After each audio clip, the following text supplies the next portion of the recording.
Shalom, and welcome to Messianic Joy Connections. Join Joe Gonzalez as he interviews musicians in Messianic Ministry, thought leaders, and teachers of the Bible overall. Discussions that will help you better understand God's heart for Israel and the importance of having a relationship with the Messiah. Here now is your host, Joe Gonzalez. Hello, this is Joe Gonzalez, Managing Director of Messianic Joy. What a blessing it is to be with you. And on Messianic Joy, we have guests that will be sharing about the importance of seeing the state of Israel through the correct lens of news and information, because there's so much disinformation out there. And Messianic Joy is about the eternal message from the Torah. It's about the Tanakh, about the Brit Hadashah. It's primarily bringing Messianic music to people that maybe have never heard it before. On Messianic Joy Connections, we connect with believers in Jesus, Messiah, Yeshua, leaders in Messianic Ministry, thought leaders, and those are looking to articulate their thoughts on following the Messiah. That is, again, Jesus, who is known as then Yeshua. And we appreciate the fact that those that love to communicate the message of God's love, grace, and mercy. And we believe in praying for the peace of Jerusalem, as it says in Psalm 122, verse 6. And also, we believe in its right to exist. But obviously, we need to have a better understanding of the times that we live in and how the information is being unfolded before us. So today on Messianic Joy Connections, Joshua Waller, one of the hosts for a wonderful ministry podcast called The Israel Guys. And my wife actually discovered this ministry. She discovers many things online for me, and she was able to share with me on YouTube, and we have enjoyed watching The Israel Guys. They were actually called something else. We'll find out about that in a moment. And they truly look at news in such a way that is very different than news here in the United States, and also the lens even of some of the news that you hear from Israel itself. It's really fascinating. So as they like to say, authentic stories from Israel. You know, we need to be authentic.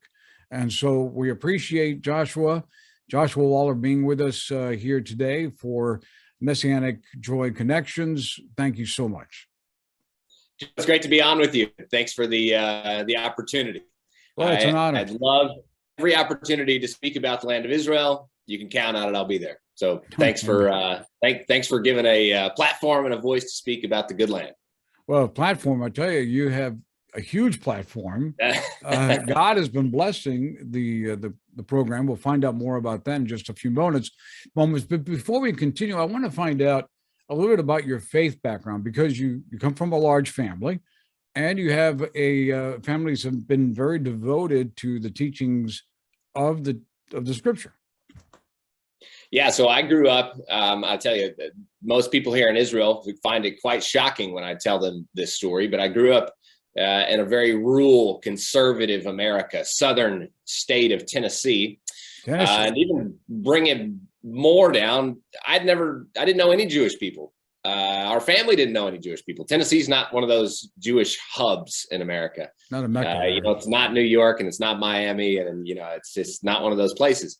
But in my living room as a young child, guess what we had? I see you've got an Israeli flag, an Israeli American flag there behind you. We had an Israeli flag hanging over our piano. Didn't know any Jewish people. But guess what we had? We had the Bible. And we knew for a fact that God loved Israel with an everlasting love, right? We just knew the words of God. And so we said, well, if God loves Israel, we love Israel because we love God. And more than that, we had a menorah. Put that menorah up on our piano. So in the middle of I lived in an Amish area of Tennessee. In the middle of these farming backwoods Tennessee, there was an Israeli flag and a menorah sitting our piano that every neighbor thought we were just, what in the world is that, right? And so that's how I grew up, totally the oddball out. Who is Israel? What is going on? But we loved Israel like crazy. I guess we call that today Zionism, a deep love for Israel and the people of Israel to be settled again in their land. So my whole theological upbringing of Bible and scripture was very literal, where we literally just believed when it says that the people of Israel would come back. That was not like a hypothetical, mystical something in the cosmos somewhere, but that it was actually a literal verse that actually meant something. And it actually today, it's amazing. We can see it actually being fulfilled. It's like prophecy when it becomes reality, when we can actually see it happening. And so as far as a religious growing up and being connected, I'd say that was one of the biggest things, is that I've, as a 14-year-old coming to Israel for the first time, and then growing up before that, realized we were living in an amazing time, that the words of the Bible were being fulfilled. I think about it. I know it's a long answer to the question. We'll get more questions. It's all right. It's all right. We want to hear it. We want to find out. There's one thing I think about often, and that's the Ten Boom family. I'm sure you're familiar with the Ten Boom family.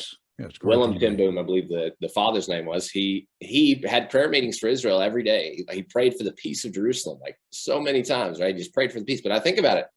In his generation, there was no state of Israel. He was praying for something that didn't even exist. He didn't have a reality to his prayer. And I think about it in our context today. Our generation, the generations following 1948, we have a miraculous context of we can actually attach our prayers for Israel to something physical.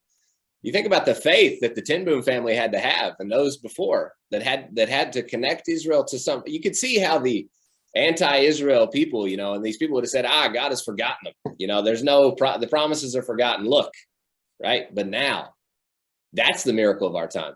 Now we can say, well, no, God has not forgotten his people, and he's doing an amazing work. And to me, that's the biggest thing that says today in our generation that God's alive and that God's moving. It's literally the state of Israel and the Jewish people. It is such a huge thing. Well, now your father, and his name is Tommy Waller, am I correct? So your father sensed the call by the Spirit of God to say, I'm going to not only visit Israel, but I'm going to move to Israel. Yeah. Is that what took place? I mean, obviously that's what took place. What was how did he share that with your family? I mean, this large family saying, we're all going to move to Israel. Those setups where God, he kind of he sets you up for something. Well, we were set up. And, that Israeli flag in our living room and that menorah on the piano, that was God, just all a setup. Just a setup, I say. It was all a setup. And God knew what he was doing. And that love that he was cultivating for Israel, it slowly develops and it slowly matures. And God allowed a trip. Dad was going to come to Israel and came to Israel in 2004. He was invited, just a business trip with other business guys to come. And that was the trap, right? It wasn't anything to do with what we ended up doing, but it was just that initial, meeting with the Waller family and the state of Israel. And Dad came here in 2004, and out of the whole trip, boils down to he met a farmer, and that farmer quoted to him, is a religious Jewish man on the Mount of Blessing of all places. I tell you, we didn't know enough about Israel to know that you weren't supposed to go into the West Bank. That's how clueless we were, which was great because you actually can go into the West Bank. It's only the political left that tells you can't, right? It's part of Israel it's a piece of the land. It's like the heart of the land of Israel. So Dad came into this area and met a farmer, and he read the verse of Jeremiah 31:5 that says you'll plant vines on the mountains of Samaria. And Dad looked, we grew up in a farming community. Dad came back with one thing. He told us brothers, a lot of us brothers, 7 of us brothers. He says, boys, I don't see anywhere in the Bible that it talks about planting tomatoes and cabbage and corn. Especially in the hills of Tennessee, it's just, it's just not there.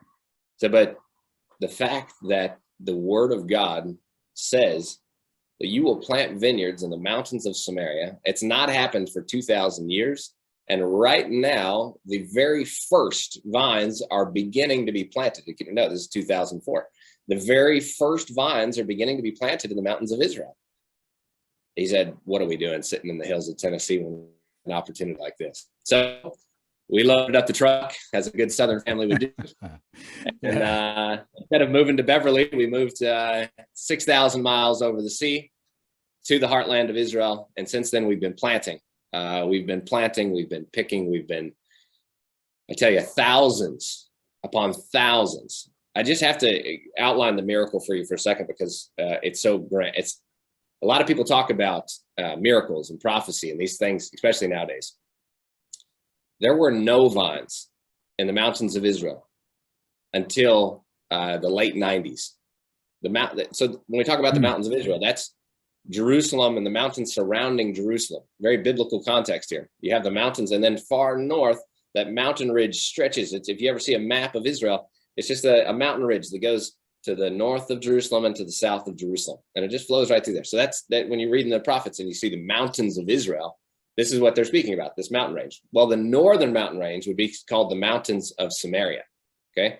Basically, that's the context of that. So when they say the mountains of Samaria, there's tons of verses are going to shoot forth their branches. The vineyards will come back. All these, there's loads of prophecies that say specifically to the mountains of Samaria. No vines in the late 90s. They begin in 1998. The first vine was planted here. And now there's hundreds of acres. I'm talking about more than 500 acres of vineyards now that have been planted from 98 until now, 2022. That is the miracle. We talk about the first bottle of wine. I mean, as a good Baptist there, I'm sure, and I have to explain the miracle. It's not, I tell people, actually, it's funny. I had a wine tasting it with a Baptist group. Now this is that, and you know how I did it. I told them, hey, this is not wine. This is liquid prophecy. Liquid prophecy. That's a good one. Baptists can connect to the prophecy, but not so much to the wine. That's understandable. But I tell them, the first bottle of wine was produced on the mountains of Israel in 2004. Number one was produced. In 2018, we crossed over a 1 million bottle mark of this prophecy. Literally, you talk about the prophecy of sweet wine dripping from the mountains of Israel. It's exponential, and it's a sign of the times. There's just no way to get around it. You look over these mountains. I look out the window here, covered. Vineyards are covering, like you're in, some sort of, you're in, Europe somewhere. You're in California, where the vineyards just go for miles. I mean, literally, that's the magnitude of what's happening here in the mountains of Israel. Amen. Well, now you were involved with your father's ministry, or the father's work there in Israel, but now you broke off. I do believe you've been doing it for a number of years, but now you have a year anniversary. You just had a year anniversary recently with what is known as the Israel Guys, and you have a co-host by the name of Caleb, right? Who does the show with you? So a few things. I'm still the director of operations for Hayuvel. I've worked for Hayuvel. Still doing that? Okay. I worked for Hayuvel since the time I was 14. Have been the director of operations for, oh my goodness, I don't know. Feels like since I was 14. As the work slowly grows. So I'm still the director of operations even today. You hear this rain? You hear the rain in the background? No, I can't hear it. But you can't hear it. Well, you got to tune in, because this is amazing. Because we don't get that much rain here. The rain is coming down. I can hear it on the roof here above me. It's absolutely amazing. Today we're going out. I'm leading a project team today as director of operations. We're going to be doing some forest maintenance on one of our projects. We planted thousands of trees here. So yes, very involved on a daily basis. Actually, I do much more work in the farming and the building up of the land, as far as in a Hayuvel context of managing groups and operations here. My Israel guys, we call that hasbara here in Israel. It's advocacy. The advocacy is basically when I'm out working, catching moments, seeing Israel through a lens of working in the land of Israel, and then portraying that to the world. And people, that's when I realized I'd worked here for, we're going on 20 years here soon. After being here in the land for so long, and seeing the lies and the just complete anti-Israel bias and hatred for the people of Israel and the Jewish settlement of the land of Israel, I was completely fed up with it. I was like, hey, so more like a serious hobby that said, it's more than a hobby. It said something we've got to share. We've got to tell people what's actually going on here. And we're in the middle of it. Why not?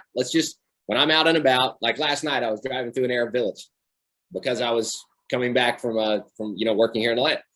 Well, there's a big riot going on. Well, I just take my phone and show people what's going on. And it's a routine riot. It's not even something it's not even dangerous. I'm just telling you, so I just video the riot as I'm going by. Like, hey guys, this is what's going on over here. This is what's happening. Okay. So nobody knows that the Arabs just riot on a continual basis just for the fun of it. So somebody living here could help the world know, guys, it's not dangerous. It's not crazy. There's, it's not what the CNN style will tell you. Hey, it's just, life here. And this is a lens to help you understand what's happening here through a Jewish conservative, not a biased view of Israel. And so that's when we opened the Israel Guys network, and we've started to promote and build up with that.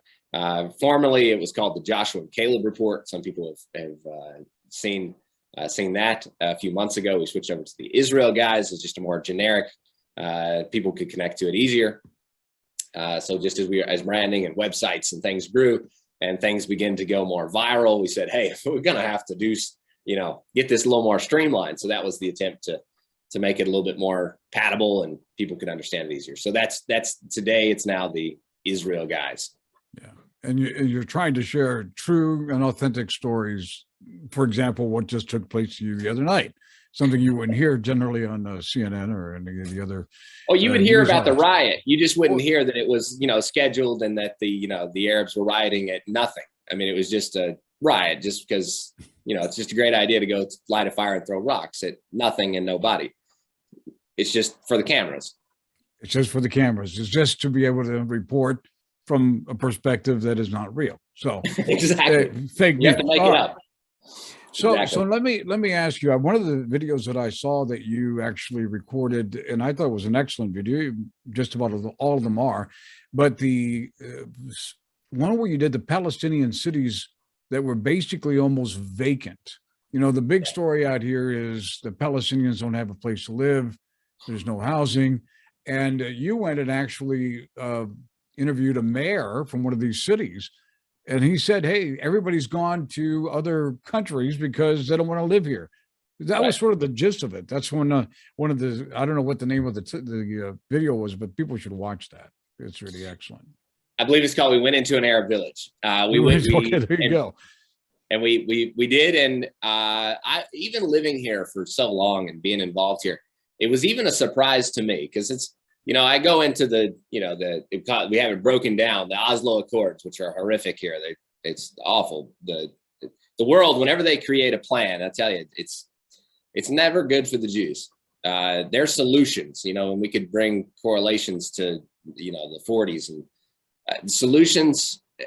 When the world comes with a solution for Israel, I'm telling you, world, wake up. It's never good. Never. And so the two-state solution, it's mind-boggling. It's evil. It's anti-Israel. It's Jewish people. It's cost the lives of hundreds and even thousands of Jews. These so-called solutions by the nations around. So I'm really, these things are passionate about these things because I see the results of these instances. But when I went in, and these libels, really, they're libels. When a nation, when the CNN and BCC and all these leftists, even New York Times and all these guys, they post that Israel is treating the Arabs with exerting too much force, and they're causing trouble, and the poor Palestinians, they don't even have basic necessities and all these things. So I said, this is like the biggest lie of our times. When anybody thinks Palestinian, they think poor, they think undertrodden, destitute, just poor, pitiful, right? So we just went into the villages and we were like, hey, I'm sorry, but you just said the other day, BBC said there's a housing crisis in the Arab communities, and we're like, I'm sorry, but that's not happening. That is the biggest bold-faced lie you could ever even imagine to say. Out of all the Arabs in the whole Arab world, the Palestinians are the finest and the most well-to-do. You go through the village and every house is, at least 2 stories and many times 3 and 4. And then, the more finances they have, the taller their houses are, for depending on how many children they have and how many wives they have, for that matter. That's the culture. So we went in and we just started looking and we're like, wait, housing crisis. More than 50% of the homes are empty. I mean, village by village after village after village. What's going on? And so literally we went into the one town, and since it was more American, which is maybe mind-boggling for many Americans to think that there's Palestinians that are American. Well, full-blown American citizens. They get their checks, they get their Social Security, they get all these, especially lately, they're just loads of money piling into these Arab towns because tons of them are literally getting they've got their American status. Going to this village, there's supposedly 12,000 residents of this town, mostly American. And so I interviewed the mayor and I just asked him, I was like, hey, how many people are here? And he tells me, he says there's, 2,000 or 3,000. Okay, wait, there's homes. And I'm not just talking about homes. I mean, you watch the video. These are ridiculous, like mansions of homes.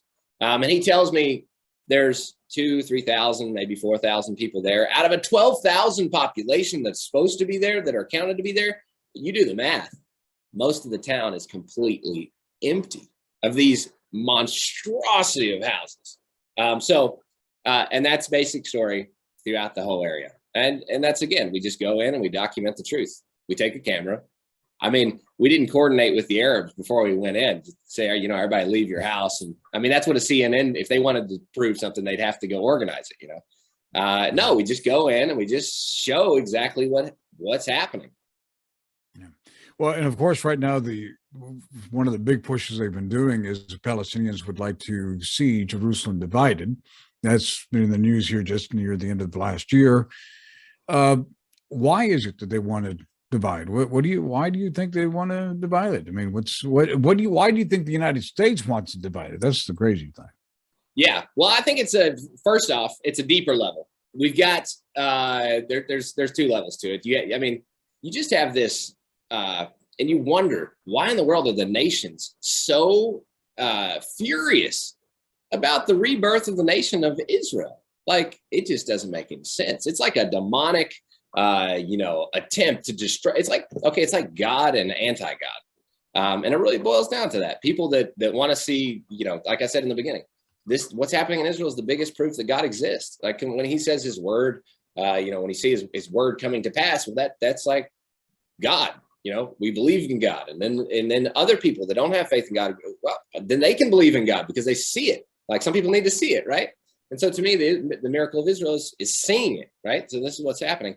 And I think it's an attempt by the enemy of God, and many people in the world have aligned themselves with being anti-God and anti-state of Israel and the creation of the state. And I think it's one of the biggest things. And if you want to even boil it down more than that, it's not just the nation of Israel. You could boil it down to Jerusalem.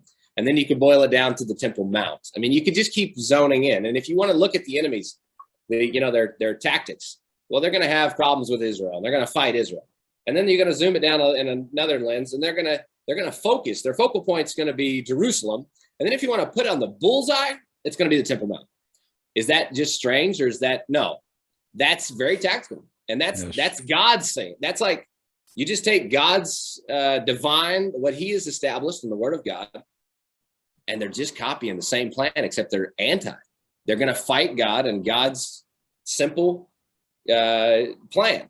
Jerusalem, that was the Temple Mount, Harbite, Jerusalem, the city, the nation of Israel, and they're attacking it identically to the way God set it up in an amazing way to shed light to the whole world. Well, they're going to start right at that focal point, and they're going to attack and try to destroy that plan of God to bring light to the world. It's just it's very simple. I mean, people get all, political and all this stuff. And I say, you know what? If you don't believe in the Bible, I really can't talk to you about this, because really, this is the foundations. You're not going to understand what's happening in the world if you don't have a backdrop of belief in God and the Bible. It's just like, sorry, I can't talk to you. They're like, you're one of those, conservatives who believe in the Bible, whatever. Like, yeah, I am. That's just, and I really don't have a context to talk any other way. And so I think that's the root of why the world is attacking these points. That's a big umbrella over the top of it. Specifically right now, the Arabs are attacking, and they got their, devices. They're trying to divide Jerusalem. And most people don't know that they want to put an embassy, not in East Jerusalem, but in West Jerusalem. And I don't know, wake up world. This is right by Gan Hatzmut right now, the Independence Park there. There's an American consulate there that they want to convert over into being an embassy for the Arab state called Palestine. Well, that's what they want to do, and that's what's being pushed by the American administration. Nobody in the world actually knows. Everybody thinks that the Arabs want to take over East Jerusalem, and there'll be a Jerusalem for the Arabs, and there'll be a West Jerusalem for the Jews, right? No, there is not in one Arab mind that nowhere in this whole land, maybe a tiny little percentage of people that are pro-Israel, which there's a few, that believe that Israel should be anywhere. I don't know if you know this, but they're very Nazi-minded, meaning not a Jew, nowhere. They collaborated with the Nazis. Like I'm talking about. True. I mean, if you want to just look basic history, you don't have to go very far. You can see where the roots of this anti-Israel and the attempt to destroy the Jews, it's very present inside the Palestinian ideology. We're talking then, about the news media. We're talking about, basically the left part of the world thinking those that are communistic, fascist. But, even within the ranks, if you will, of those who are calling themselves Christians, I just recently came across a Christian researcher. He's a researcher, he says, who stated that Israel should not exist. That those that are Ashkenazi, for example, are not truly Jewish. And yet that's a person who promotes himself to be a Christian researcher. But I do know that there are also Orthodox rabbis, and I'm sure that you've seen that as well in Israel, that don't believe that Israel should exist. So when you have these kinds of factions saying that, from what the world sees, hey, these are people who are Christians. These are the people who are Orthodox Jews, and they're saying that Israel shouldn't exist. Maybe they have a point. How do you address that? It's a really great question, and I love this question because it's directed right to a great community. And I think it's actually fascinating, this question, because the ultra-Orthodox community are the ones you're mentioning in Israel that they're having a hard time grappling with the idea of a modern state of Israel and the Messianic implications of that. So is this truly the fulfillment of the prophecy, right? Well, it's fascinating because in your community there's Messianic people also that I've run across all across America, who, it's fascinating. They have very similar ideology with the ultra-Orthodox community in Israel, which is a skepticism that what's happening in Israel is literally the hand of God. That's what it boils down to. You see these ultra-Orthodox group in New York. You see these different ones. You know what it boils? It's not because they're anti-Jewish. It's based on the fact that they have a hard time believing that a secular state of Israel could be God.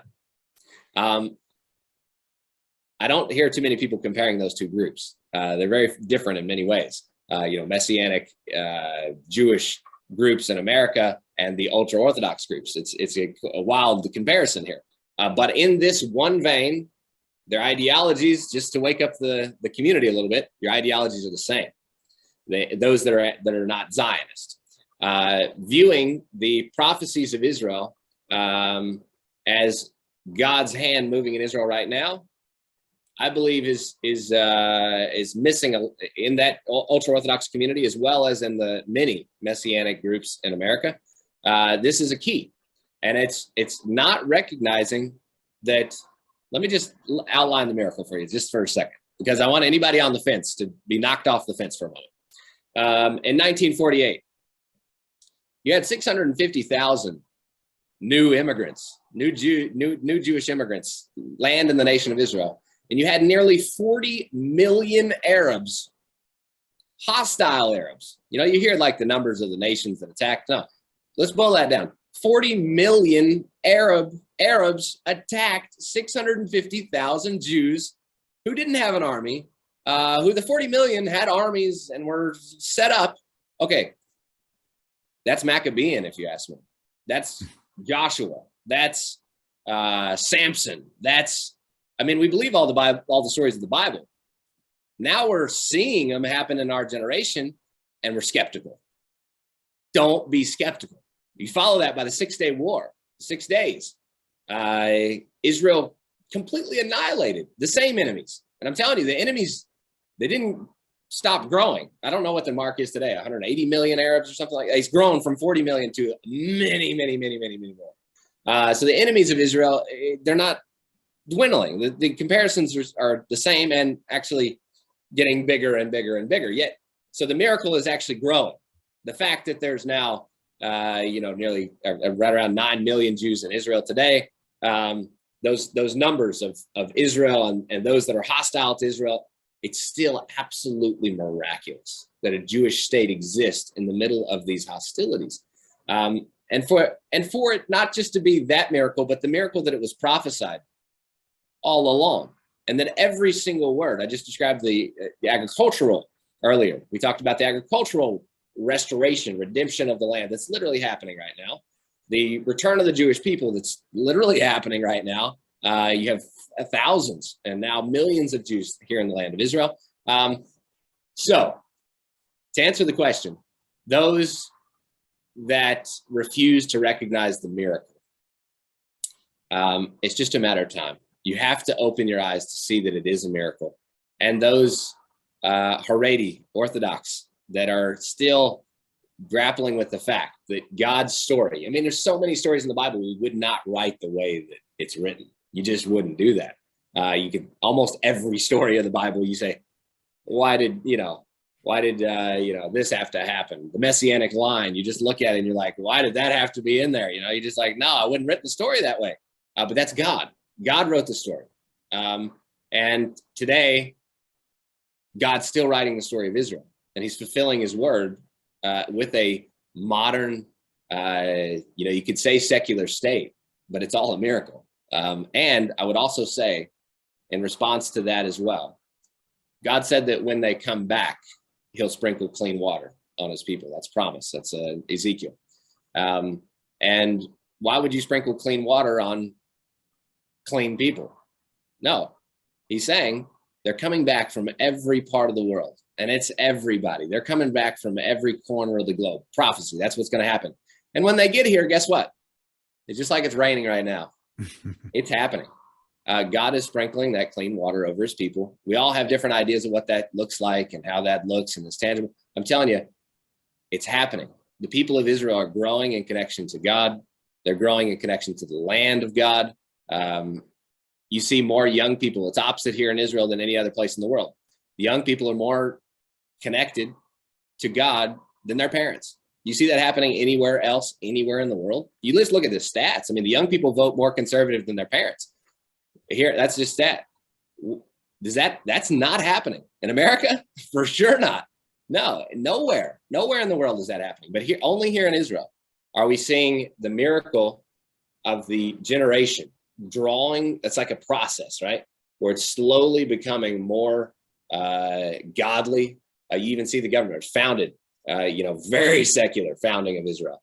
And now, look, even with the problems of the Israeli government and that we see right now, even now, there's a progression that's growing closer and closer to God. And we see that as the things move forward. That's what's happening. So I hope that answers the question. Well, it is a very big question. Yeah. Well, and I was reading that one time you said they're going to hate me for this. and you made the statement that a Maccabee today, you'll find them in the settlements of Israel, fighting for Israel's rights on its ancestral homeland. That is probably the most politically incorrect statement you said you've ever made. I would imagine you still stand by that, I would imagine. You bet. You bet. And everybody can hate you for it. And there are people that do. I don't, but there are people who will say they hate you for saying that. Again, we just have to say the truth. This is literally what's happening. These people on the land of Israel are only here. They're not here out of personal agenda and ideas and stuff. They're only here because, I mean, when I first came, the farmer said, you know what? I want to plant vineyards, not because I'm a vineyard farmer. Guess what? He was a surf boy. He's not a farmer at all. The only reason why he came to the mountains of Israel and began to plant vineyards was because he read in his Bible that you were supposed to plant vineyards in the mountains of Samaria. It's like a to-do list. You know, Jews see the prophecies as a to-do list. Hey, we've got to get to work. God told us what to do. Let's do it. So that's what the Jewish people on the mountains of Israel are doing. Well, living in Israel, you've seen some interesting things happening here in the United States. Of course, I'm always fascinated by what we see. For example, we just had an unfortunate situation happen in Texas, where they had a synagogue, of course, that was held captive for 11, 12 hours. The FBI wanted to disavow, Islamist terrorism. Of course, now they're saying, yeah, he's connected and there's all of these kinds of things. But, when people in Israel, Jewish people that see that taking place there in the United States, in France, the anti-Semitism that is rising, daily. Do you see Israel and those Jewish people saying, boy, we hope that these people would come here? I mean, they're obviously the second exodus that's going to be taking place, right? And it's going to be coming from places like France, like the United States. Is that a desire? Is that in Israel? Do you find that desire for Jewish people to return back to their homeland, to Israel? You better believe it. I think there's one thing closest to the Jewish heart here. The closest thing is when a brother returns from abroad. And it's one big family. You think we're, as Americans or as, any other country, we have like a bond as a nation. Nothing close to the bond that the Jewish nation has to each other. I've never seen another people group that is such a family. The family of Israel is a special bond. And when a brother comes from, you name it, every part of the globe, there's been this dispersion that's happened over 2,000 years, but yet that family is still knit together. They could have not seen their brother for 2,000 years, and they're ready for him to come back and live there, be their neighbor, and embrace that brother 100%. There is so many Jewish efforts to try to get people here. And I think they really, in places around the globe where the economy is broken or things like that, well, it's much easier for those Jewish people to come back. America is a specific hard spot right now. And I know, lots of Jewish people in America that are just basically stuck. And this was the same problem. It's, just happened over and over and over again. The homeland is open. The place of the Jewish nation is here. You pray, Jewish people pray 3 times a day to return to this land, but yet there's opportunity to come and they're not coming. What's happening? And the doors, the arms are open wide in Israel. For Jewish people to return home. And it's just a matter now of the circumstances to almost push now the Jewish people. And it's not we love the Jewish people to be in America, but there's a homeland. We want to protect them. And the way we protect them is support Israel to go to its homeland and then defend the nation from its homeland. Of course, we defend Jewish people in America, but it's our view and our hope to see literally the prophecies, be lived out today, that the Jewish people would return to the land of Israel. It's a really there's a lot of obstacles to going back to Israel. Of course, right now Israel is still shut down, is it not? I mean, didn't they just recently shut it down because of the viruses going? Yeah. So the whole time, throughout this whole time, there's been very few windows when a Jewish person could not come in. So that's different. Basically, if you wanted to make Aliyah, for the most part, throughout this whole Corona business, there's been opportunity for Jewish people to make Aliyah, and actually thousands have. Now, there is a hard part in there, and that is that the support, I consider the nations, we're like the support group. I was just reading this morning, get up. I love to read, just get in the word and read the verse. I mean, you just read Isaiah, Jeremiah. This morning I was in Isaiah and just reading through, and it's like, Israel's going to come back. It's going to be established in the land. And then there's going to be these nations, and they're not going to be your oppressors anymore. They're going to come and bow down to you. They're going to come and serve you. And so right now, the only big problem that has to be fixed is that the nations that are coming to serve Israel, there's really not much of an opportunity for the nations to come in right now without, major restrictions, which a lot of conservatives are not really wanting to follow restrictions at this point. That's the main thing, which most of the internationals, the internationals that are conservative and pro-Israel, a lot of them aren't wanting to go with the restrictions. So Jewish people, by all means, they're coming in and out at flow. The nations, and so this now we're awaiting the opening of the border for the nations to be able to come in and serve again. This is really where it's at right now as far as the gates. Well, now the Israel guys, part of in the ministry that you have, project to restore the land, as you've been talking about. One of the things is not only vineyards, planting trees in Israel. And it's fascinating. You've been through a lot. As I understand, back in 2020, you had an issue where your security dogs were stolen or something or other. Is that the story? And then you started a fundraiser to replant the trees. How's that going for you? Yeah. So you know what? We're living in the heart of Samaria. We work Judea, Samaria, the heartland area here. Most people consider this, it's a huge political battle here, where most people don't understand the battle going on, and they're don't know and are not supportive. So what we have is a big problem where the nations are basically supporting the Arab claim of Judea and Samaria as a two-state solution. Most people have already just decided that that's what's going to happen, and most people think that. So depending on the governments and depending on who's in charge, the empowerment that Palestinian regime has right now, they feel a lot of empowerment from the nations, and that therefore you see a lot more instances happening now. You give, an inch, the saying, they take a mile.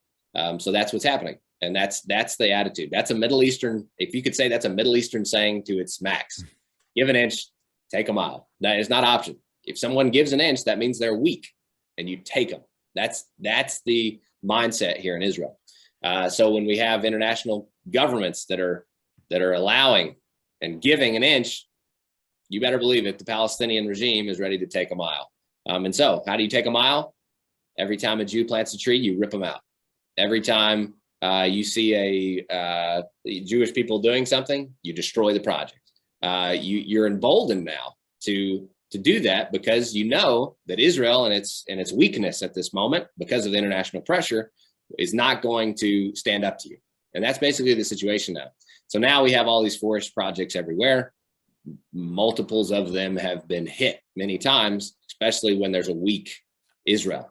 And again, I say a weak Israel based on the fact that it's really the international's pressure that Israel is not strong enough at this point to push off. So because of that, yes, we have Arab neighbors that hate Israel, that want to see Israel pushed into the sea, and unfortunately, that's most of them. There's a situation that just recently we've been hearing about. We don't really hear very much. What about this whole situation? Is this connected with the Bedouins and what's been taking place? Because generally the Bedouins seem to have been not too much in the forefront, but till just recently within the last month or so. Right. And that's been a big cover up. You don't hear about it in the media, but the Bedouins over the years have been radicalized. They're no longer just Bedouin nomads. They're Bedouin radical Islamist nomads. And now they're taking over. They have, 4 or 5 wives, and they have crazy amount of children. And then they take over huge swaths of land. And now they've basically joined the Arab war against Israel. They're not on Israel's side by any means. They're an anti-Israel regime that is basically partnered up with the Palestinian regime. We call it the PA, Palestinian Authority. It's all one fight. And even though they're different clans and they're different, that's the way the whole Arab world works. It's different clans. And hey, after they get rid of the Jews, they'll fight each other. That's their whole thing. And it's just always fighting, right? So this is their ideology. They're all right now attacking the Jews.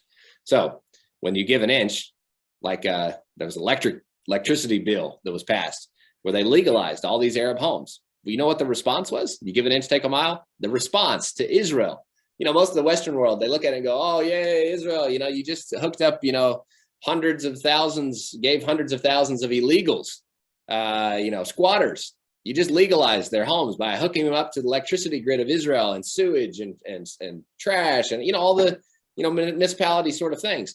Guess what their response is? Wow, we're winning. We're winning. We're going to now take more. They go in and they attack Jewish National Fund, JNF's forestry projects because it's nearby. That's the response. That's the response. You give an inch, we'll take a mile. And now they're uprooting and attacking other Jewish projects down in the south of Israel. That example, I wish I could sink that into American politicians. They just don't understand the mindset here of the Arab world. And literally that's the root of many issues. You say a two-state solution, they go, yeah, we can half Israel right now, we'll take the rest later. You're giving. As long as you're giving the enemy, you as Americans, you don't give your enemies. It's just a rule. You don't give to your enemies. Giving in is weakness. And so just that basic rule of thumb would tremendously, if Israel was backed by the international community to stop giving, to halt the giving programs to the enemies. Who gives to the enemies? No, you attack your enemies. You defeat your enemies. You don't just give them handouts. It's only a whacked out, anti-Semitic, anti-Israel world that pressures Israel to give to their enemies and not deal with their enemies as with a hard fist. And that's really the root of what's happening. And that it ends up in every sphere, political.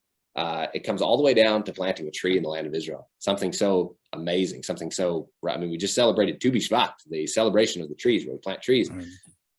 And yet there's even an attack against that all the way down from every level, all the way down to just trying to grow and see the land of Israel thrive and be blessed with roots. It's a desolate land. It's going to become like the Garden of Eden. When we take that action and we go to plant the land of Israel, you better believe it. There's a all-out war against that idea. Because, again, our whole concept of our talk today, it's God. God said it, we're against it. That's what the enemy says, right? God said it, we're against it. God said plant a tree, you better believe it, we're at it. We're going to rip it out. That's the level of the attack that we see against what God said. Well, we know that the time will come here perfectly very soon that the borders will be open again. That is in Israel. The borders are already open here in the United States. That's another issue. But anyway, the borders will be open in Israel for people to go. We've been blessed, my wife and I, to go a couple of times to Israel. But one of the things that we never, unfortunately, considered, and one of the things that you're very involved with and have been involved with, is people volunteering and going to Israel, not just to go on a bus tour, although, we were blessed by doing that at least once and were able to go a couple of times. But there's an opportunity for people to actually volunteer and do something perhaps that no other tour companies do. Is that something you work with and you're involved with and you would love people to know about? Absolutely. I think that it's our duty, as I've talked about already, to serve Israel. And like you said, to come and see the land of Israel is also great. We need to come. We need to see the north to south, the east to west. We need to know the land of Israel. We need to understand what the miracle is. But once we've done that, then we should put our gloves on, go strap our boots on, and start helping. We've done our education. We've read every book about Israel. That's got to do it because you got to understand what you're doing. You read those pages of the Bible to talk about what's happening. And then once we know what's going on and we're educated and we know what we're doing and we know that we're ready to stand and fight with the people of Israel, shoulder to shoulder, literally that's where we're at today. It's not a time to, sit down and sing Kumbaya. It's not what's happening right now. I don't know if people are thinking that. I don't think so. I think everybody's on target now. They're understanding that there is a war being fought and the Jewish people are fighting it. And today is a time where, hey, are we standing with the Jewish people? Everybody I know, that's pro-Israel say, nah, if the Jewish people were, I just fought for the Jewish people, the Holocaust and the Shoah. No, I would have stood with the Jewish. No, the Jewish people under attack right now. And it's time for us as the international community. If you said that, it's time. You better get your gloves and boots on and get to work. And as soon as those borders open, I mean, if you're able to follow through with the restrictions to get into Israel now, come on. Those that are waiting for the restrictions to lighten, wait and come on, get ready. Start saving those funds. I mean, the borders will open. We know that. I mean, it's not, there's a lot of people that are thinking that Israel's gone, fallen off the deep end. No, there's not a prophecy anywhere in the word that says that Israel's going to fall off the deep end and be gone. And sorry, whoops, God made a mistake. No, that's not there. You're never going to find that. Israel's in a process of redemption. We may disagree with times with what's happening in Israel and this and that, or whatever, but no, they're in a process of redemption, and God's got his people. We're not going to be arrogant against that, right? And so when the time presents itself, I would tell you, start saving money, get you a good pair of boots, get you some gloves, and let's get to work as soon as the gates open. We have right now, our projects are ranging all over. We're doing, security watches, farm watches where we do night watches for farms to secure the farms. We do building up farms. A new farmer wants to start a farm. Hey, we're the first ones there. We're like, hey, let's get this moving. We'll plant trees around a farm to put a protection border around that farm. We'll put in security roads. We have equipment now, thank God. We'll go in and plow roads. We'll go in, muck stalls and barns. We'll go shepherd sheep. I mean, you name it. That's what we're here to do. And when you read the word of God, it says that the foreigners will not only be your plowmen and your vine dressers, they're also going to be your shepherds. They're going to be your farmers. They're going to be your ones that are helping. They're standing with the nation of Israel to build it up. And that's the opportunity we have right now. So with that, there's definitely an opportunity. And for someone that is already able to follow the restrictions, come on right now. There is tons of work to do here in the land. All right. So people can volunteer. You have a place for them to go, things for them to do. Right. How can they get the information? Where should they go? ServeIsrael.com is the easiest way to remember it. The organization's name is Hayuvel. So Hayuvel, you'll find Hayuvel all over the internet, but ServeIsrael.com, easy way to remember to get to the site. And all the information is there. There's a quick fill out form you can fill out, and we can get the process started of coming here to Israel and getting the boots on the ground. The only other thing is Hasbarah. If you're not able to come right now, Hasbarah, meaning advocacy. We, like you said, the shows that are coming out from here, you can trust it to be 100%. It's really what's happening. And it's a great way to stay informed. We're actually just starting. You're going to see it in a couple weeks. The Israel Guys Daily. It's just about to come out, where we're going to start releasing daily clips of what's actually happening boots on the ground. So I would suggest everyone, if you're not able to come, at least tune an ear. Keep an ear on Israel. What is happening there? What's going on? I need to know what God is doing, even if it's just basic. This happened, that happened. We got to tune into what's happening. Then we'll know the seasons and where we're at and when we can come. And we just have to be watching what God is doing in Israel. I believe is very, very important. All right. And of course, people can just go just about anywhere nowadays on the internet and find the Israel Guys. Yeah, just type in Joshua Waller. You'll probably find you'll get the right link somehow or another. ServeIsrael.com, Israel Guys, Joshua Waller. Type it in, you'll find it. All right. Well, I'd like to thank you so much for spending some time with us and getting to know you better, to hear more about what's going on. And it's very refreshing, some of the things that we've seen, and we really appreciate what you both are doing. May the Lord continue to bless you in a tremendous way. And, we do play, I don't know how much music you still do. You have a lot of music videos, but we definitely play one song we're going to, finish up with here in just a second, I believe, because it's sort of the statement of what you've been saying, for us here on Messianic Joy Connections. But I'd like to thank you so much for spending this time with us, and we pray that the Lord will continue to bless you and your family. Thank you, Joe. It's been great to be on with you. And yes, I still play lots of music. We love music around here, and we play every day. We're always playing music. But Joe, it's been really great to be with you, and thank you for the time. It's been a blessing. Here's Joshua Waller, and I Believe.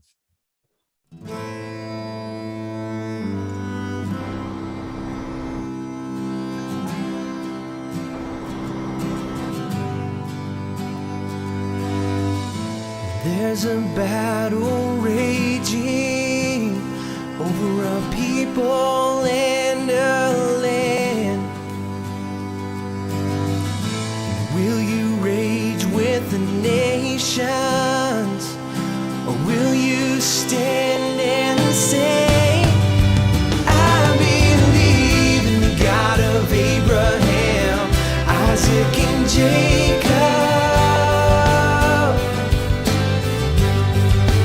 I believe in the words of the covenant spoken many years ago.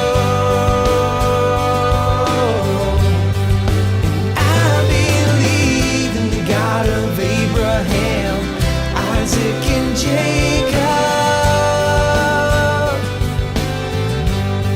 and I believe in the words of the covenant spoken many years ago. And I believe, and I will stand. Yes, I will stand.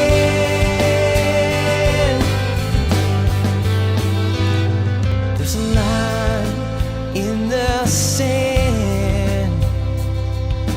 Where will you stand?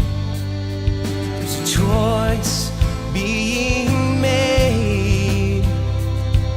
And will you stand and say, I believe in the God of Abraham, Isaac, and Jacob.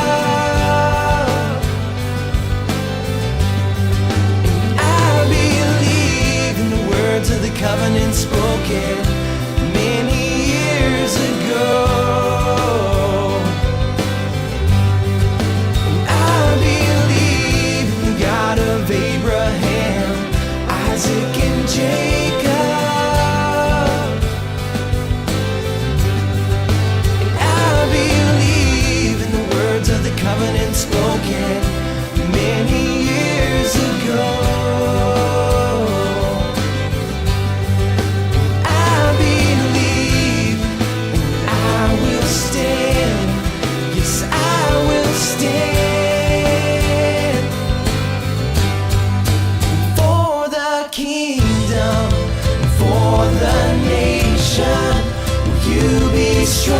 I believe in the covenant of Abraham, Isaac, and Jacob. For the kingdom, standing here, for the nation, place that you be strong. God talked with Abraham, Yitzchak, and Yaakov. For the kingdom, He said, for the nation, here is the land of the Ivrim.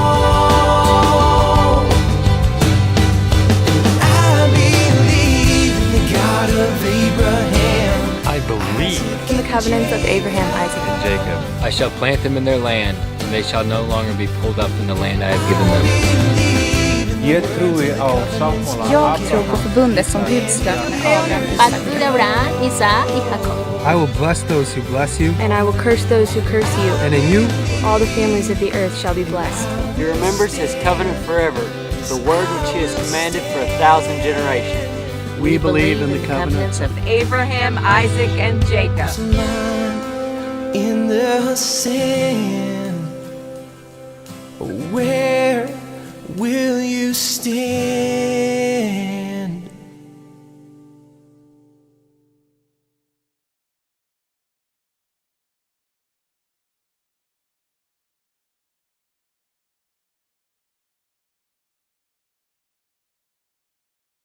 You have been listening to Messianic Joy Connections. For more information and teaching from a biblical and messianic perspective, visit the Olive Tree Community website at olivetreecommunityspokane.com.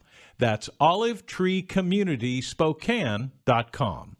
Be sure to listen to Messianic Joy for music with an eternal message of hope and shalom.